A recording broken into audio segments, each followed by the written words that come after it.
Tonight, we are delighted and honored to have with us Garrett Hongo, celebrating the publication of his new book titled The Perfect Sound, a memoir in stereo. It's published by Pantheon Books.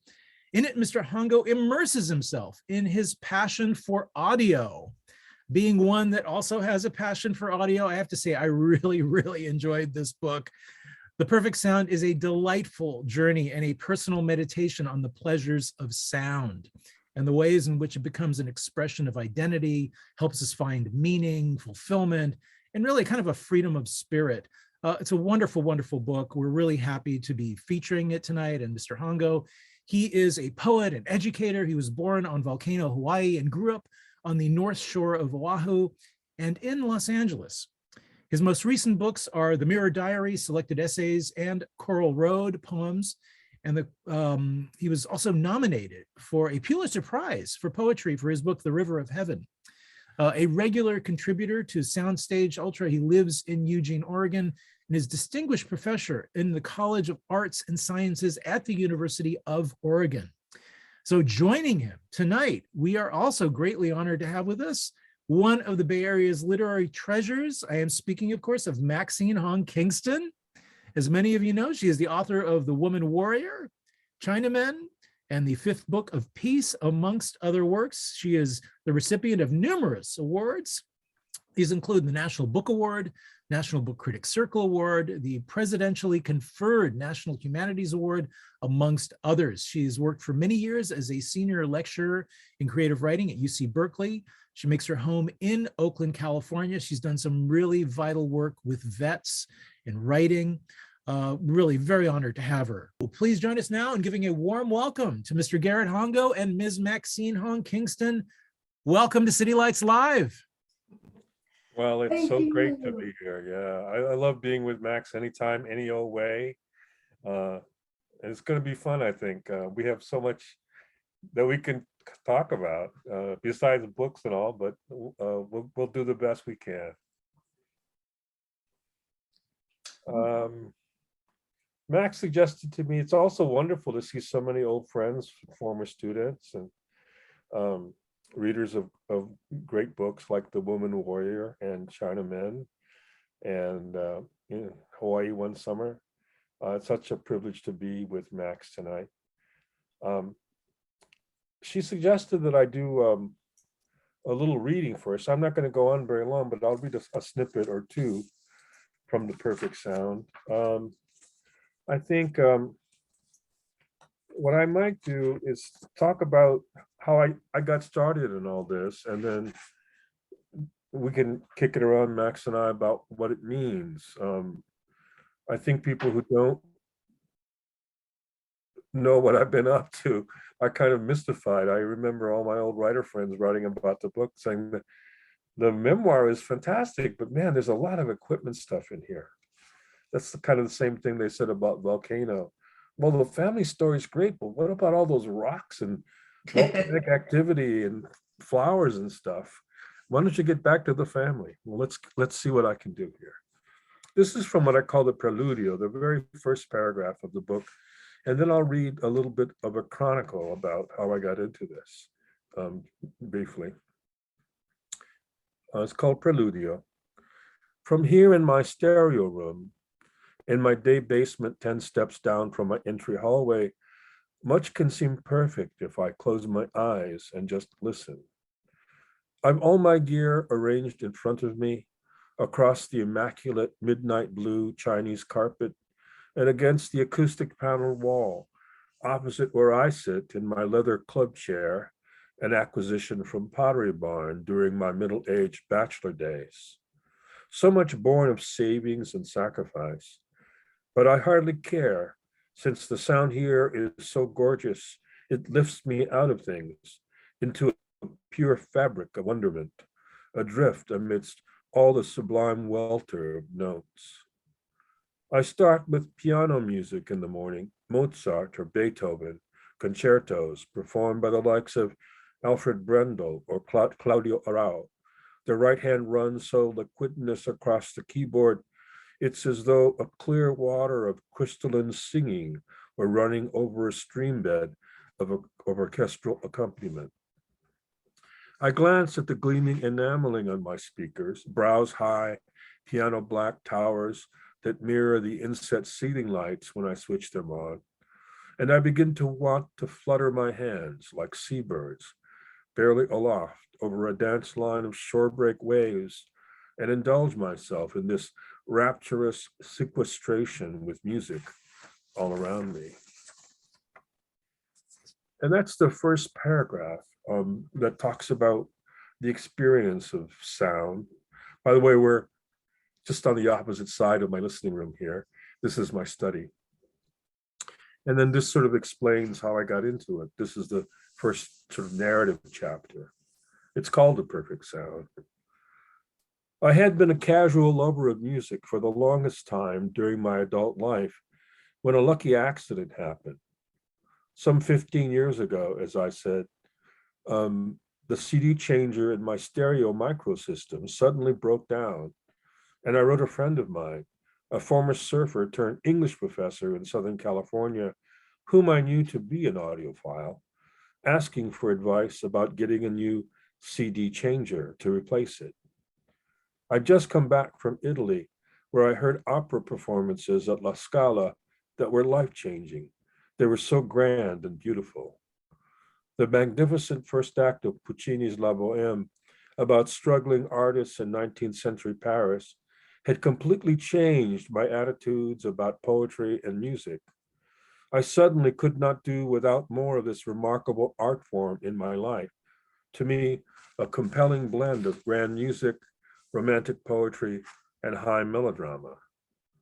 But living in a small town in Oregon, I'd no regular access to the grand halls of the American metropoles, let alone La Scala.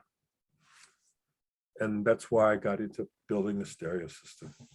So it's just a curtain raiser. Thank you, Garrett.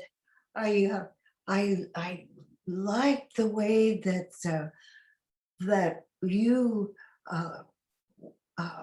work your way into what you love, and first getting the sounds, and then finding the people. I hear you as a writer like me who wants to save everything. You want to save that music. You want to save everything and everyone. And you want to save the gone time and the people who are gone. And you also want to reclaim the land that you came from. And you want to save the villages that you came from. And what you're doing is going on a quest. And the quest is to find the sounds of all that had happened, and you do it, and you find those sounds through technology and through machines. Okay, that's the way that I understand what you're doing. Could you talk to us some more about finding those machines, and then finding sounds, heading for that perfect sound, and then that's what takes you to the people who are gone? Well, at first I just wanted to get a CD player, and then I bought my old friend's old one, which was an old audiophile piece. I think it might have been 10 years old or more when I bought it, but it's so transformed what I heard. I mean, I remember when I first put on that Duke Ellington CD, and I heard In My Solitude, but with a band, and it was like they were there. It was like, what? They were like little guys playing their ass off right in front of me, and then the kind of textures and the presence I felt was so remarkable. I said, what the hell's going on? And he said, you're in for a good ride. This is my friend, a former surfer. And then I got speakers and, but I also ran into some frustration because I didn't know what I was doing, and I bought sort of mismatched gear. And I didn't know it at the time, but the music I wanted to hear with these great opera singers and orchestras is very difficult for, let's say, big box stereo systems to reproduce with any kind of fidelity, any kind of real good sound or a sound that can convey emotion. So I started acquiring better and better gear. And as I was doing this, I ran into two huge pieces of memory. One was about my father when I was about 10 and 11, creating his own stereo system, building it from kits, mail order kits he'd get in the mail, and soldering at night and piecing things together, and then fiddling with it and asking me to listen, and then asking me to tell him what it sounded like, because he was losing his hearing from injuries during World War II.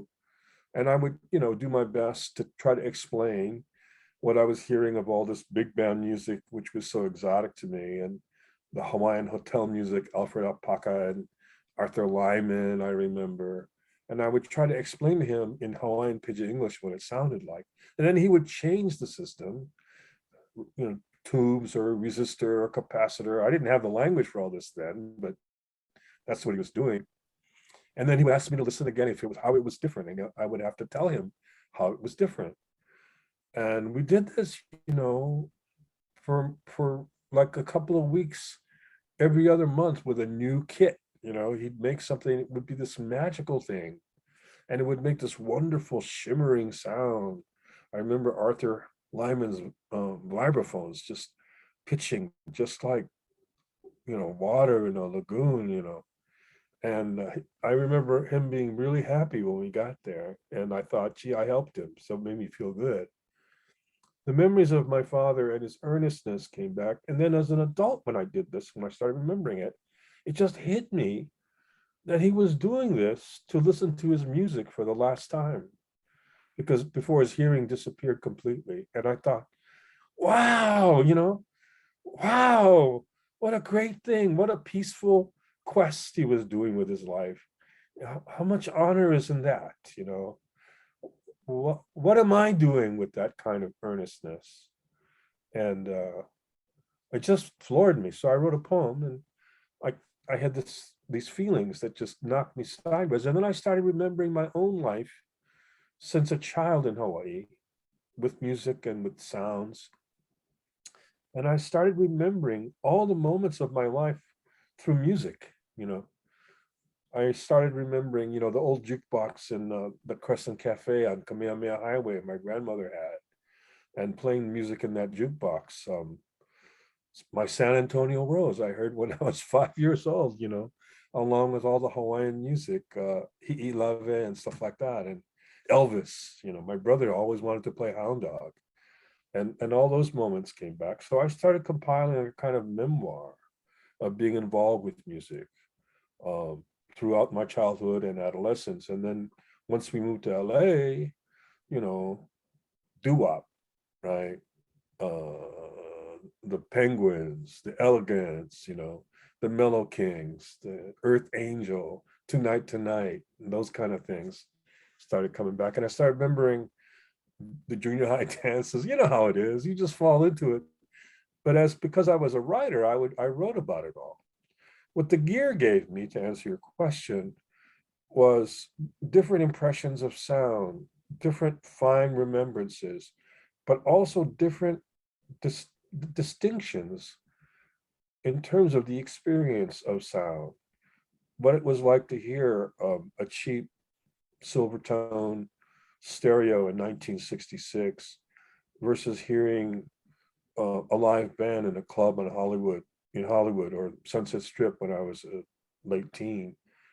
And all these distinctions started coming to me. And I wrote it all down in this book, So that's sort of what happened. I ended up with three narratives: one, my own life; one of my quest for this audio gear and equipment to play, Luciano Pavarotti, Renee Fleming, all the greats, Joan Sutherland, Geely, all these cats that could sing their ass off, I mean, they're like titans.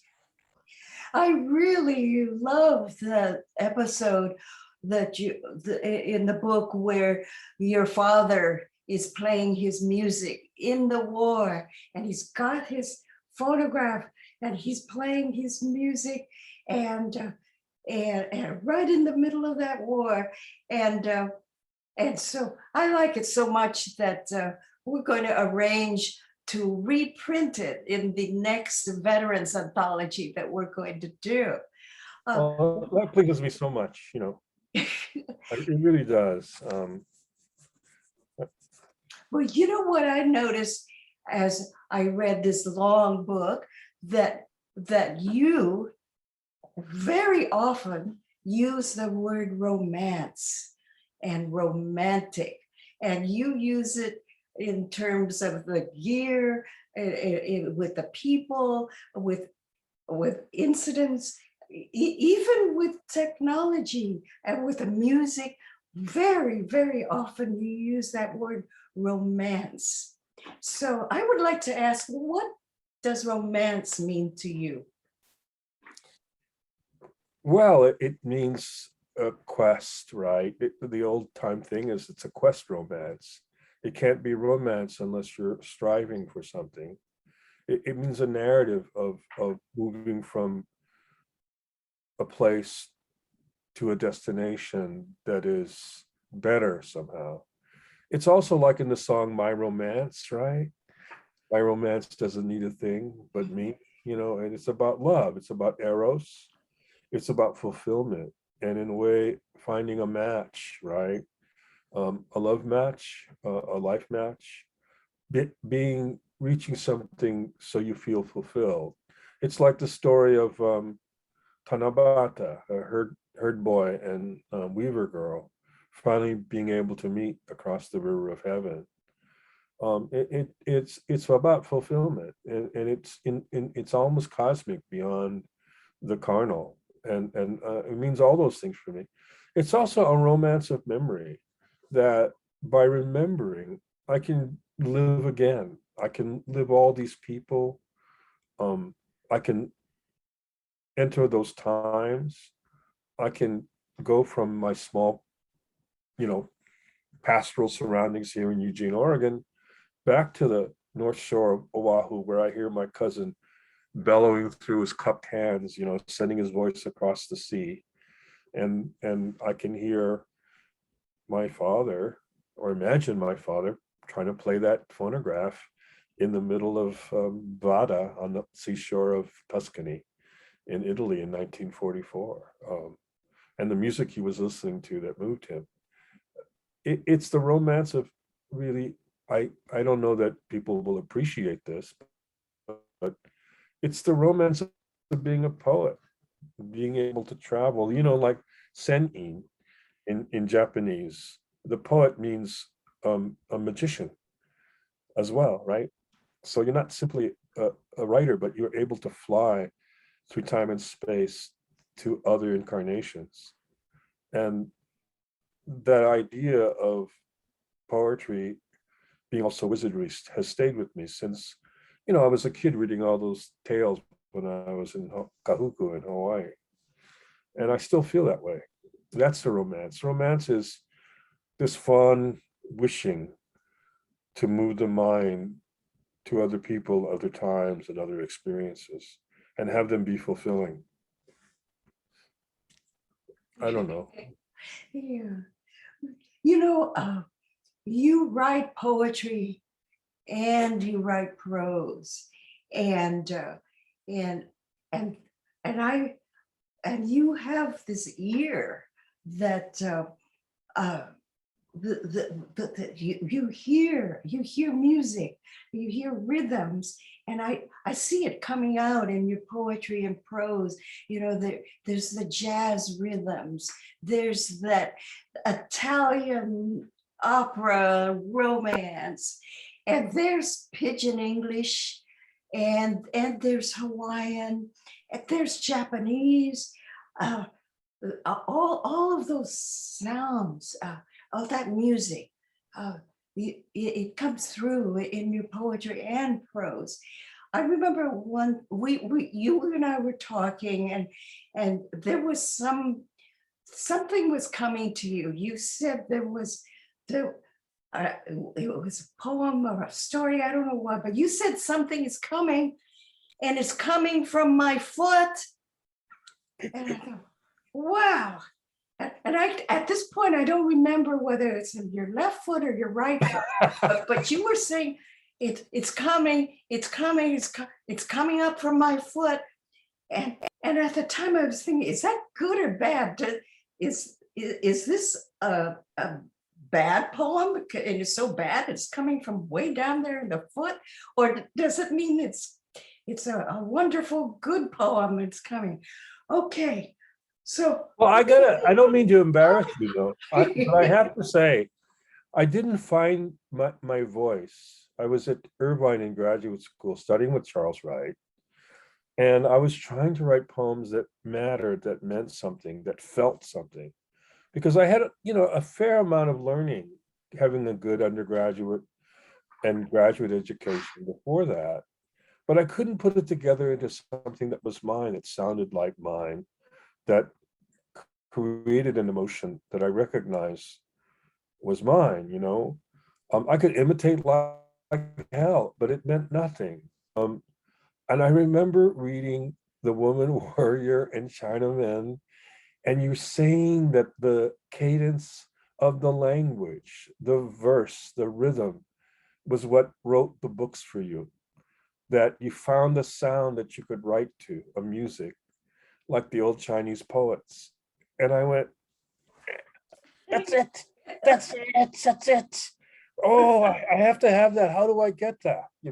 yeah. And I meditated on that because I so loved those books. They so moved and released my own imagination. And I think I just woodshedded that first year, and until I finally thought I started getting it. I found my music, and it's been that way since, pretty much. I mean, I always hear a beat, a rhythm, a tone, a tune in my head, like Yeats said, and it also carries feeling. It's a kind of, quiet rapture. There I am being poetic. What I think you meant by it's coming from your foot is that all this poetry, music, story, it's coming from your body. We embody all this. We embody our ancestors and their stories, and then it comes out of our body. It and Antaeus had to be rooted on earth when he fought Hercules, right? And it wasn't until Hercules figured out to lift his feet from the ground that he could defeat Antaeus. Also, it's the old notion of duende from Lorica, right? That the devil rises from the earth into the flamenco foot so they can stamp and they can create their rhythms. But I don't know if I was being that esoteric. I think I was just being crazy when I said that. I don't know. Well,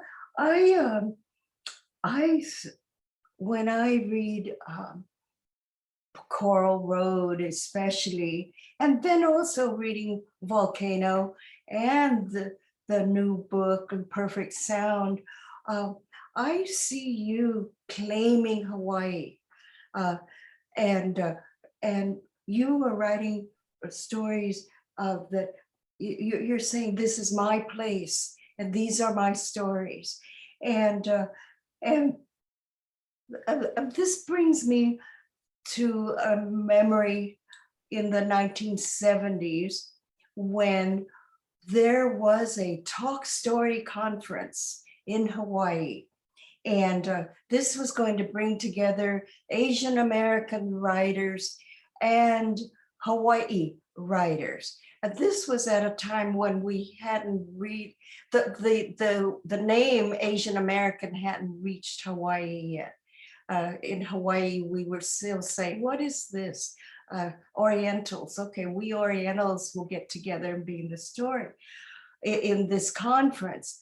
Well, at the conference, I was ferociously attacked for writing the wrong story, or I was writing stories that did not belong to me. I was inauthentic. Okay, a few years later, you were attacked in that same way by Hawaii people, and saying you are not of this place. And I remember the example or the evidence that they brought up. You had written a poem about those white birds that stand on top of the cattle, and you called them egrets. And that was proof that you were not a local boy and you had no business writing about them. If you were a real Hawaii poet, you would call them cowbirds. I think the phrase cow shit birds. Cow shit birds. Well, I grew up as a child in Hawaii, you know, but I left when I was 6. And then I came back for a year when I was 10, but I didn't have adolescence or a lot of those profound and common experiences that the local kids did.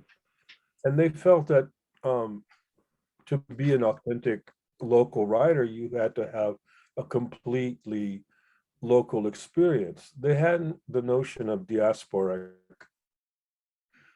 travel or as diasporic nostalgia or the longing for home, which I always had since I was moved from Hawaii to the mainland. And my adolescence was very LA, and I'm very LA, you know. I mean, when I was attacked, I don't think I was as polite as you. I was not at all gentle or gracious. And I'm also became very well known for that as well.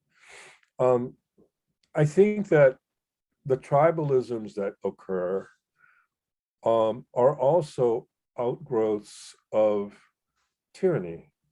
You know, they seem to base identity with limitations of different kinds, of experience, of travel, of ethnicity and race.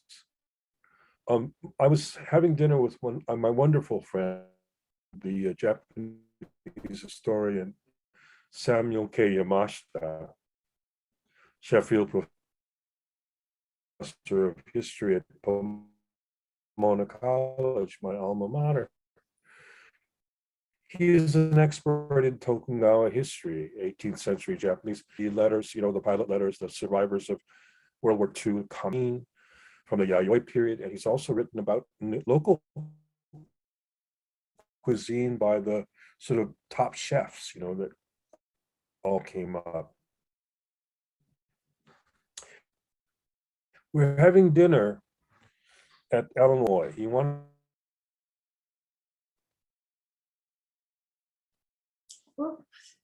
Oh, we're disappearing. Uh-oh. Let's let's see if we can get Garrett back into the room. I think his Wi-Fi just bailed on us. So, well, if you'll bear with us, everybody, just going to give him a second to try to re-enter the room. There we go. Okay.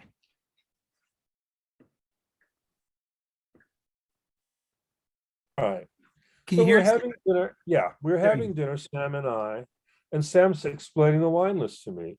All these French white wines, which I don't know very much about, Sancerre, Viognier, etc. And he's praising a wine from Washington State, a Napoleon Riesling. And he's explaining how wonderful it is. It's like the Riesling of the Sudetenland, you know. I'm just nodding my head. And then Sam notices a sommelier there, a local man older than us. This is about 25 years ago. And wearing an aloha shirt, as Sam and I were. And Sam says, well, we should be asking you for advice. And he says to us, why ask me? You two seem to know what you're doing. And I went, whoa, man, what's up with you? And Sam chuckles, nervously. And I said, Sam, what the hell is that about? He goes, he thinks we're a couple of local boys putting on airs. Mhm. And I said, we are. That's what we are. We went and got educations. We traveled the world, and we have, degrees, and we occupy a multitude of identities and, in fact, speech. And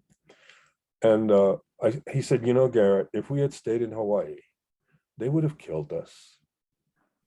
Meaning that the local culture limits the practices intellectually and socially, even culturally, of what it allows you to practice. Mhm.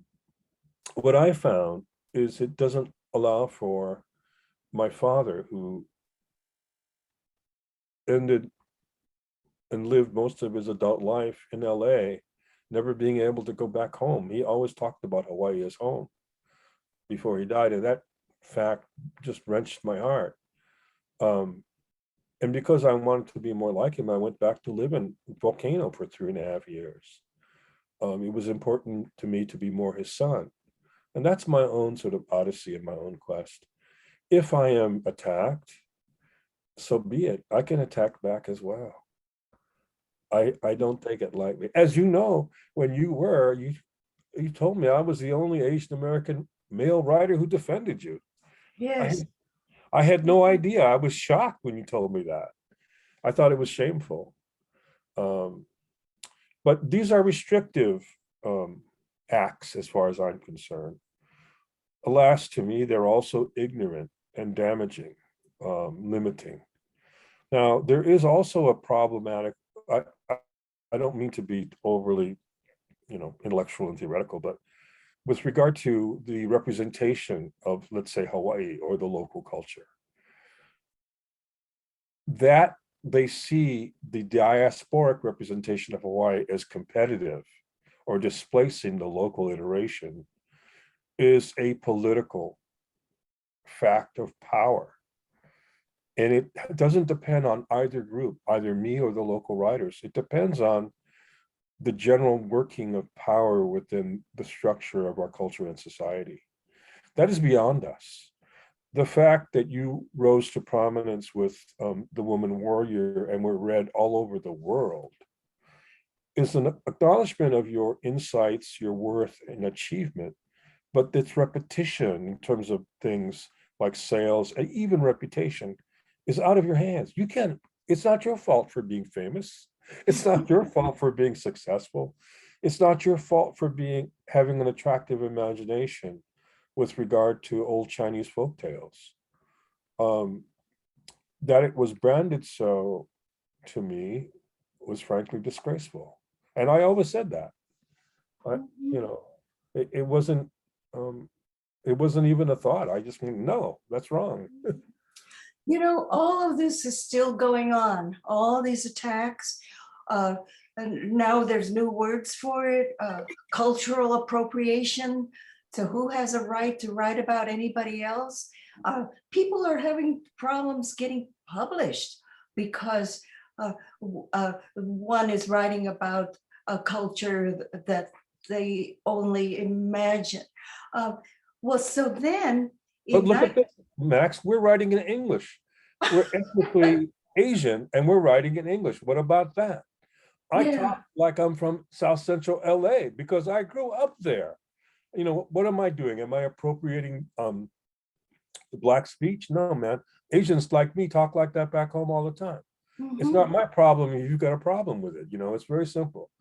I love what Yo-Yo Ma has done with his music, with the Silk Road Ensemble. It's all a Milky Way of travel and sharing and exchange. The music is all one. The people are all one. And we just need to enter the stream. We need to exchange, not hoard, right? I love that. Yeah. I was I was teaching, and there was a Jewish student and a Black student, and they were fighting and arguing and crying, saying, you know, you can't write about me, my people, they're my people, and you can't write about my people.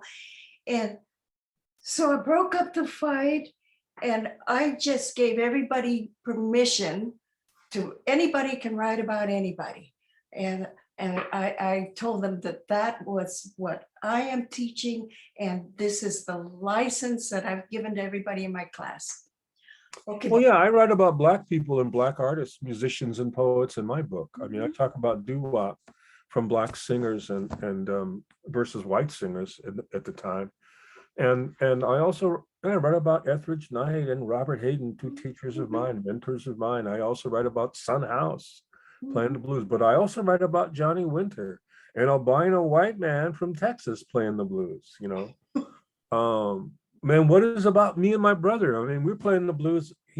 I'm 17 and he's 15 or 14, two Buddha heads in Gardena trying to play the blues, you know? I mean, what about that? What about us Buddha heads playing the blues, you know? We got it first because of the British musicians like Jimmy Page and Eric Clapton, who through them I get introduced to Albert King and B.B. King, you know? That's how it happened. It's culture and it's travel.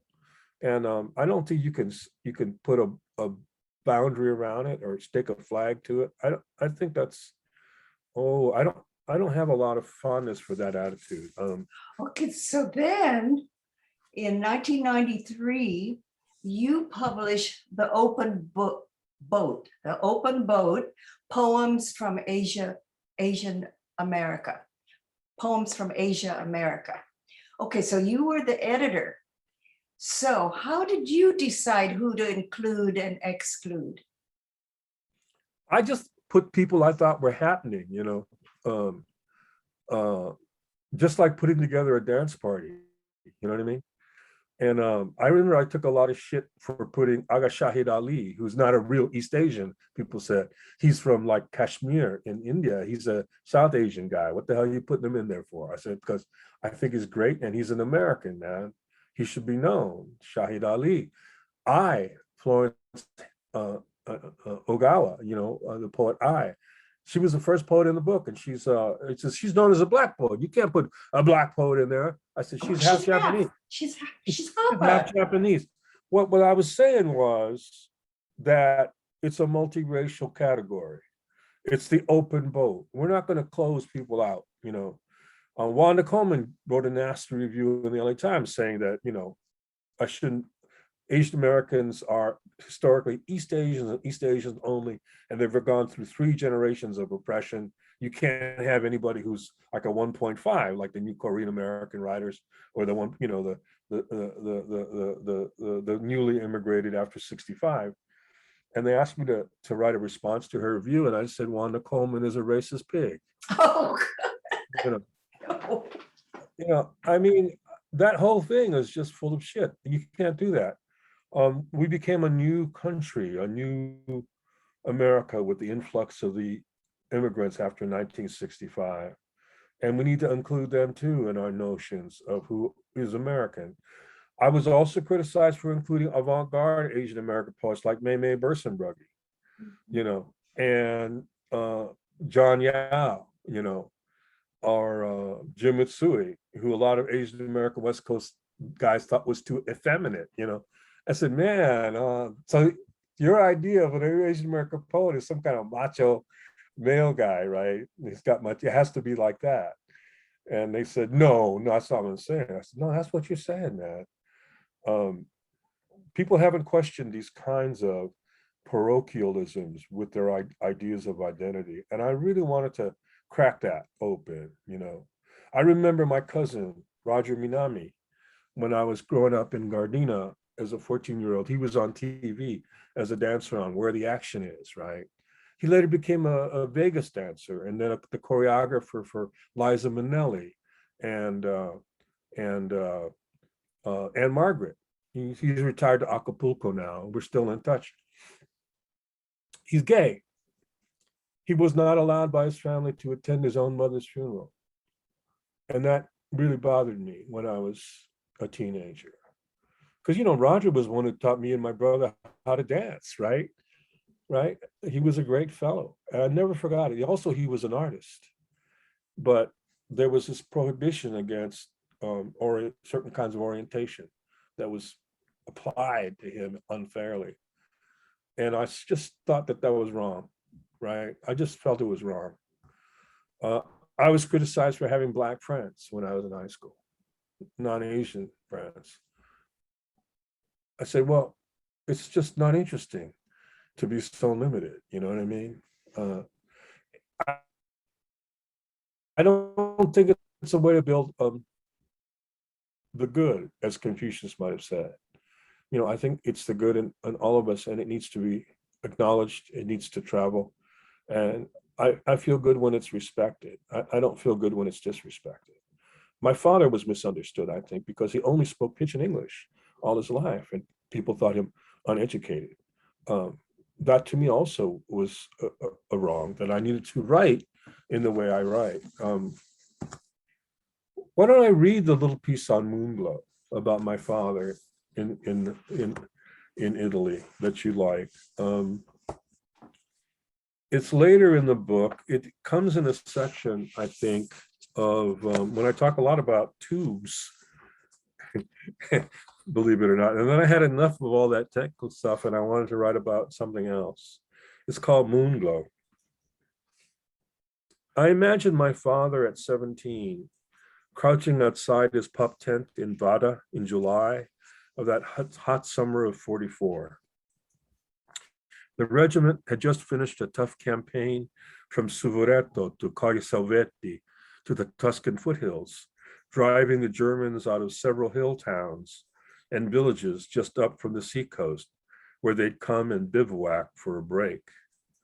Their tents were spread out over vineyards adjoining several farms near the Vada River, and there was a powdery dust drifting from the floodplain, covering everything in a slick film that was hard to escape without constant washing. That day, most of the men had gone down to the pebbled shore, looking to get relief from the intense heat and rinse themselves off with a dip in the sea. But Al Hongo expressly stayed behind to listen to a record player. He'd paid a supply sergeant to scrounge for him. He was overjoyed. It came with a small stash of 10-inch records, and that one of them was Moonglow by Artie Shaw and his orchestra, one of his favorite big bands ever since he'd heard them in Honolulu, when they'd stopped off in the islands on their way to Japan for a tour of the Far East. When I was cleaning out the living room in my parents' old house in Gardena, after both of them had died, I found among a small cache of my father's records a 12-inch RCA mono of Shaw's Moonglow from 1956. On the cover, dancing in the bell of Shaw's clarinet, are a decorously posed couple in 40s formal garb, with just a hint of giddy romance in the woman's upturned face, cocked to one side as if about to receive a kiss. I doubt the smitten couple in the photo are Kim Novak and William Holden from Picnic, dancing at night on the boat deck in Joshua Logan's 1955 film from the William Inge play, but the same aura of unobliged eros encircles them like the array of tasseled Chinese lanterns reflected against the dark waters of the lake in the moving picture.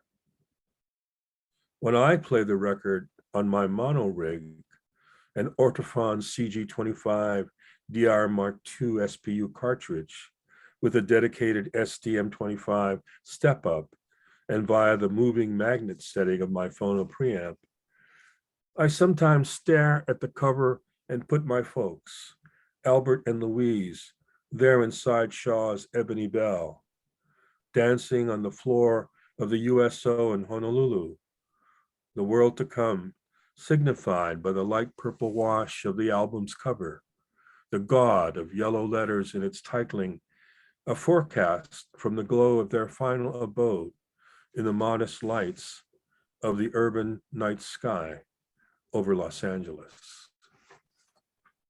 I got to show you a picture. This is my folks when they fell in love in 1950.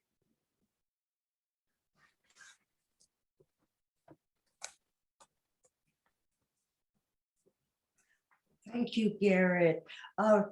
So shall we open it up to questions from everybody else? And we've got quite a few here. So let's see. I'm not sure if we're going to have time for all of them, but we'll try to do the best we can. So let me kind of scroll up here, try to get to the beginning. All righty. Let's see. So Kathleen asks, do you feel as if music is able to touch the senses, emotions, in a way that poetry never can, or is poetry a different kind of access to emotions? I think they're different, but they can come together like in opera. You know, when you hear Rodolfo sing Me Chiaman, I mean, when you hear him sing Che Gelida Manini, the great poetry is wedded to this great music. And that's what just blew me away. It's wonderful poetry. And it's also great music. I mean, what does Rodolfo say? He says, it's in my book here. He says, Talor dal mio forziere, ruban tutti gioeli, due ladri, gli occhi belli, ventrar con voi puora. E I miei sogni usati, e I bei sogni miei, tostel di laguar. Man, come on, you know, and he's singing, I mean, it's a soaring aria, and it's just the greatest, you know.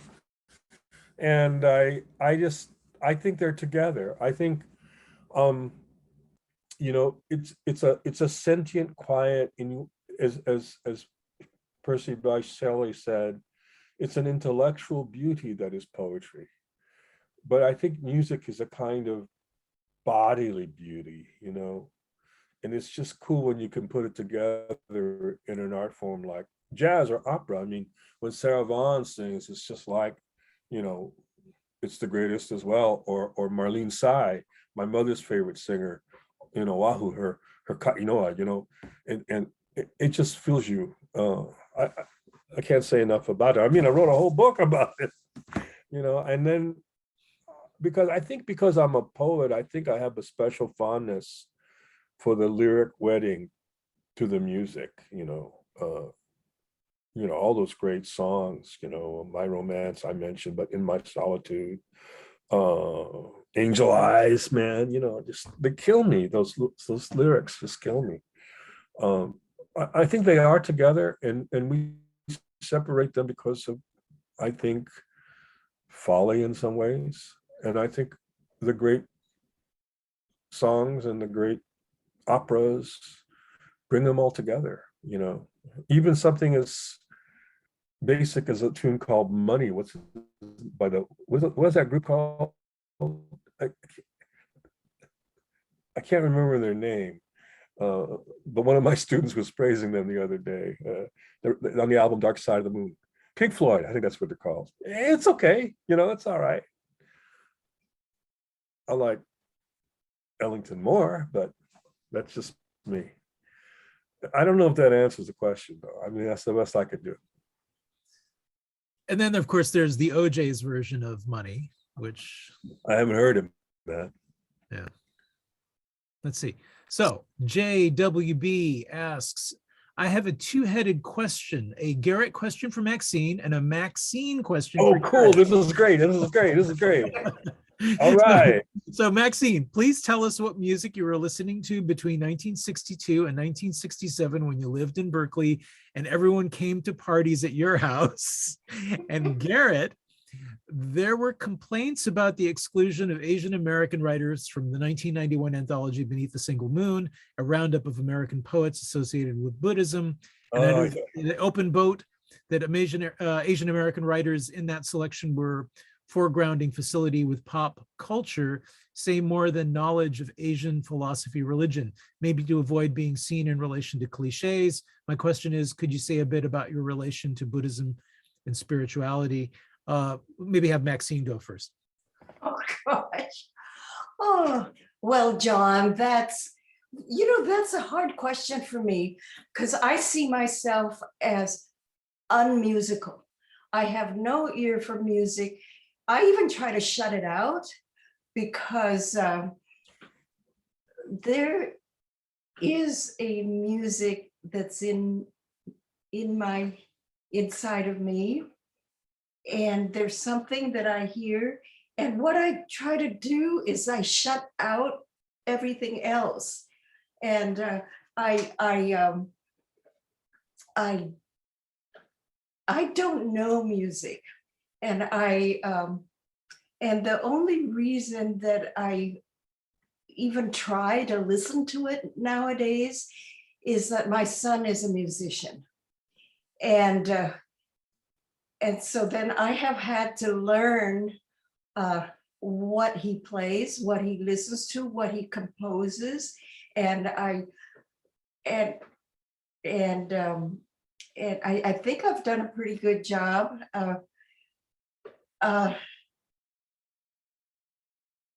So your question was, what was I listening to in the 60s? I do remember Stones and Beatles, Mamas and Papas. I remember Janis Joplin, and I have dreams in which I can sing like Janis Joplin. Oh, wow. And mostly that's because, but then I could really scream and yell. So I think I do have some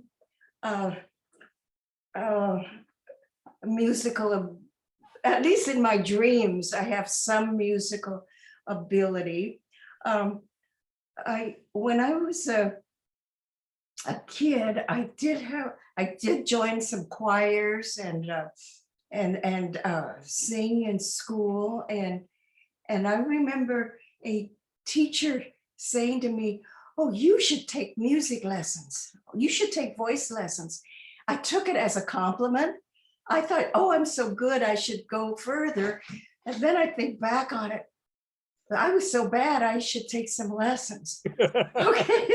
Okay, so that's it. Okay, your turn, Garrett. So to refresh your memory, could you say a bit about your relation to Buddhism and spirituality? Well, I was fortunate when I was an undergraduate to study with a great teacher of Buddhism at my college. And then she brought a Buddhist monk to study at the Claremont School of Theology and take classes also at Pomona College, where I was enrolled. And I was very curious about him because I had this complete ignorance of Japanese culture and history and traditions. And I just wanted to know so much because, the war cut us off from so much of living in that culture. There's not enough time to talk about that sort of demarcation, but it was the kind of burning. We talk about the burning of the books. It was the burning of our own history in America that happened because of World War II. Well, I grew up in the aftermath of that burning, and I yearned to know more. So I talked to Gensho, Fukushima Gensho, who was a deshi of Shibayama Roshi of Nanzenji. And he encouraged me to come to Japan and study more. And I also was befriended by the beat poet Gary Snyder at the time, who took a shine to me as a youngster and thought I was earnest and had to be encouraged, but also directed. And he wrote me these letters of introduction, first to Sid Corman, the poet in Kyoto, and also to Sokokuji, the temple where he had sat and studied for a time. So I was able to go and be a kind of a lay resident of one of the sub-temples in Sokokuji, and I sort of lived in, sort of half-assed studied there. I mean, I didn't really keep, Zen hours or unsui, the monk rite rituals and abstinences, because I used to sneak out and go disco dancing on the weekends, and meet girls and stuff. But I did some meditation and some chanting, and got up with the bells and stuff in early in the morning, like 3 a.m., 4 a.m., and that kind of thing. I brought the religion, its practices, into my body because of the chanting, because of the hurried up where you had to get washed and cleaned up before things, and just being in the line of guys, young guys who were studying Buddhism. I got a reverence and a kind of a handshake acquaintance with the tradition and the culture. I also wedded that with a lot of book study. I studied things and learned here and there. So I won't say I sustained that practice, but I learned things. I learned to chant a couple of sutras. More than that, I learned its respect for the cosmos, that each of us is an iteration of the cosmos, and we're interconnected. And that's a profound thought when you really, really think about it. Hip bone collected to the leg bone and all that, all the way into black holes in space. And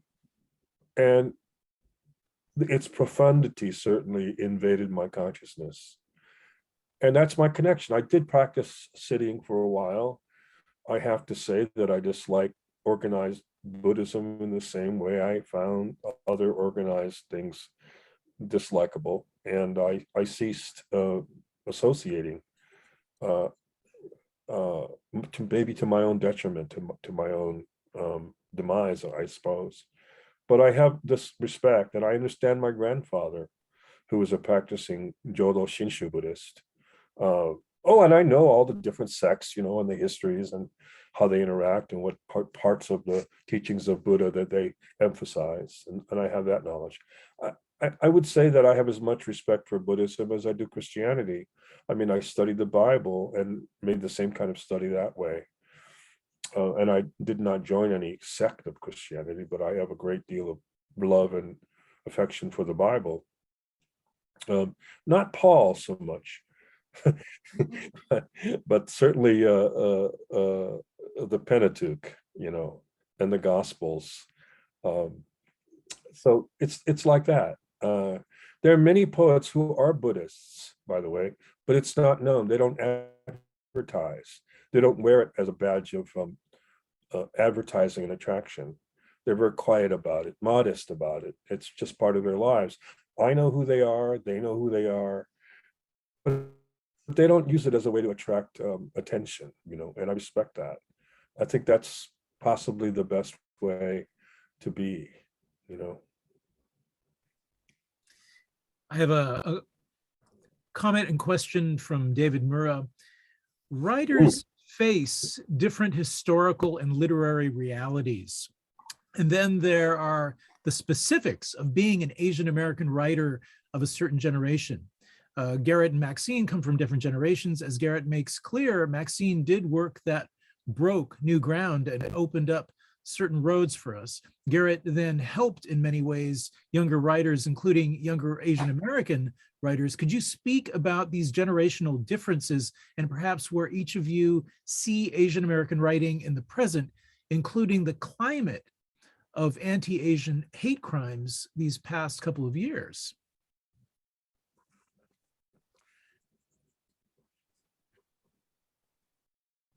I defer to Max. I was trying to defer to you, although I don't think of us as being different generations, Garrett. I don't think you're that much younger than I am, and we were. But you are wiser. You are wiser. No, but we were even publishing around the same time, so I don't see us as a different generation, and I see us concerned about the same things, our poetry and our writing. We are writing about the same concerns. So I don't see us as being different. maybe people that I see as a younger generation. No, Gish Jen is also not that much younger, but I do see her as being a next movement in that Well, you taught many of the younger Asian American writers at Berkeley yourself. They're your students. Viet Nguyen, who's in my class. What I see with people that I think of as being younger, they have, there's more American stuff in their writing. There's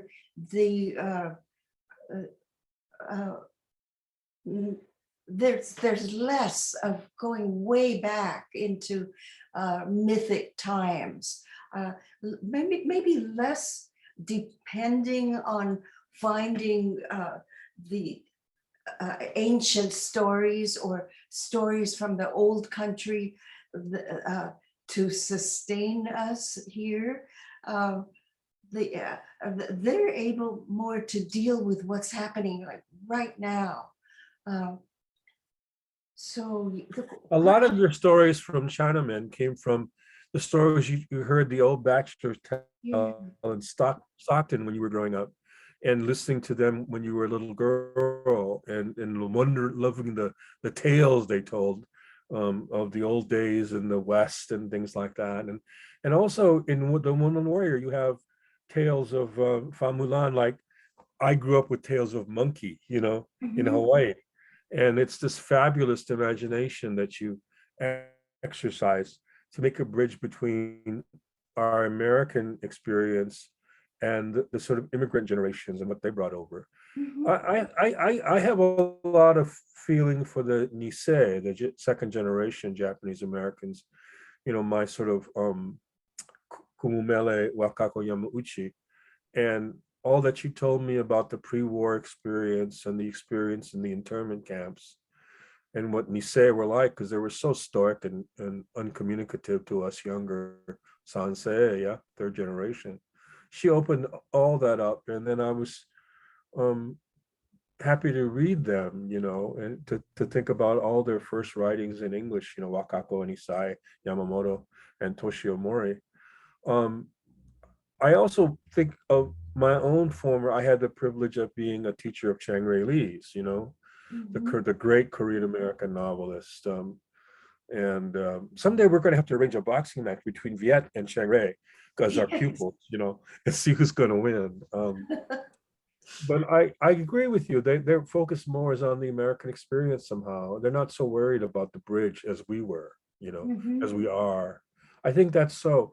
But there's now a burgeoning of authors. There's so many. I mean, an editor at a New York house proposed I do another Asian American anthology of poetry, and it's like, dang, that's like taking a census of the Democratic Party now. It just so many different kinds of writers and generations and experiences. Sally Manuel is a new poet that just knocks me out. There's so many. Jenny Jia, oh geez, they're so amazing, and the way they write is just so free.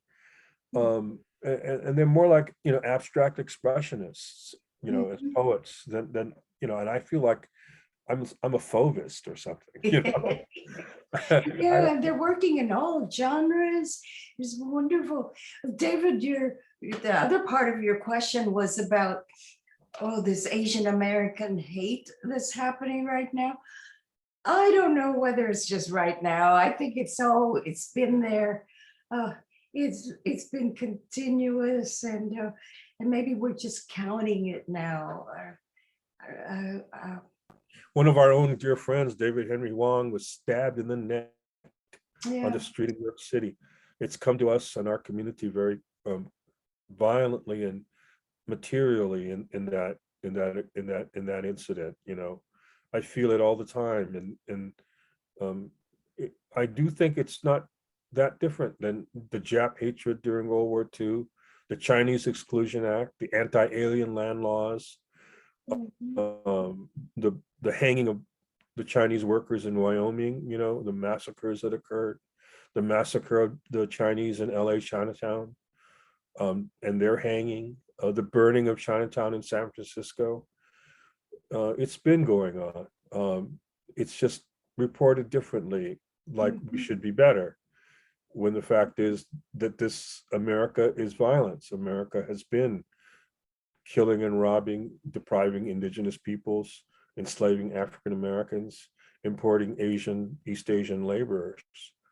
And it's going to be difficult to create a society out of this history of violence. But that's part of the job we all have, I think, not as writers. You know, I think some writers think of themselves as advocates for their community. For myself, I wouldn't say that I am. I think I am an advocate for larger community, inclusiveness. You know, I'm often, as Max might be, defined or called an Asian American writer, and that's fine. But there's not a thematic identity, as it were, in the work. It's about the inclusiveness of our experience that is shared by African Americans, Mexican Americans, Caucasian Americans. And I don't believe in these exclusivities. I think those things promote still these kinds of jealousies and antagonisms that undermine the task that we have to make more social cohesion. And so it's always been my hope that the work I do is going to bring cohesiveness as opposed to separation. But the violence, man, yeah, you know. A friend of mine, a prominent poet, when all this Asian American anti-Asian violence started happening, wrote me like a letter of apology. And I wrote, you know, we grew up together, and you know, since we were 18, and I said, girlfriend, this shit has been happening to me since we were 18. It ain't no different now than it was then. When you used to think that I was just an angry young man. Well, what the hell you think I was angry about? Excuse me, you know. But no, yeah, you're right. It's been going on. Well, we have many more questions, but I think we have time for one more. And I think what I'll do is I'll stagger two questions together that seem to be coming from a similar place. One is from Steve. He wonders what your children think of your quest for the perfect sound. And then Fred asks, Garrett, do your children also sit with music as you do? Have they found a bridge from the technical prowess you've employed to deepen spiritual listening moments? You know, my oldest son, Alexander, has great ears. He really can hear everything. He doesn't have the obsession that I do, the fascination, but he can hear, and it's always remarkable. He sits still and listens very carefully when I ask him, you know, if I'm incorporating a new piece of equipment, or what does this sound compared to what that sound, just like the way my father would query me. And he takes it very seriously. He has a small stereo of his own. He has vintage equipment. He loves 60s speakers in particular, and receivers. And he plays, you know, good old soul music, you know, like, you know, Marvin Gaye, you know, he loves all that stuff like that. So he's close to my heart in that sense. My daughter, who grew up as an infant with me playing all this choral music and opera from when she was in her little jump seat, you know, or little merry-go-round seat and her little walkers, and she hates opera. She can't stand it. Doesn't like it at all. And then my younger son, he loves like punk music, you know. He listens to a lot of that. They don't care about equipment, but my older son does care about quality of sound. He just doesn't want to spend any money. You know, so one of the things he can do is buy all this vintage stuff, which is a lot cheaper, and you can get a lot of terrific sound listening to it, like an old Dynakit S Stereo 70 amplifier, man. You know, that sounds great. You know, it sounds great if you got the right speakers, and that's kind of stuff that he's got. He's all right that way. Yeah, no, they're various. They have their own music. They have their own. I mean, my daughter's always listening to earbuds all the time. She's like she's 16 and she just goes around listening to, she likes K-pop, you know. She thinks like Japanese breakfast is passe, you know, Michelle Zauner, who's from Eugene, you know, she's half Korean American woman who's got a big hit band called Japanese Breakfast now. You know, my daughter kind of thinks that's passe. She looks upon her as Duke Ellington, you know. It's just like that. Well, our time has come to a close, but it has been such a delight to have both of you here with us. Mr. Garrett Hongo, Ms. Maxine Hong Kingston, a great honor, a great pleasure. Hope you all be safe, be well. Tonight is made possible by the City Lights Foundation, which is helping to continue the legacy of the late Lawrence Ferlinghetti into the future and helps produce these events. So be well, everyone. Hope to see you soon. Thank you. There's Lillian, right? I see Tim Maxwell.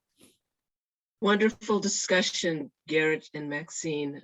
Just such incredible honor to hear both of you.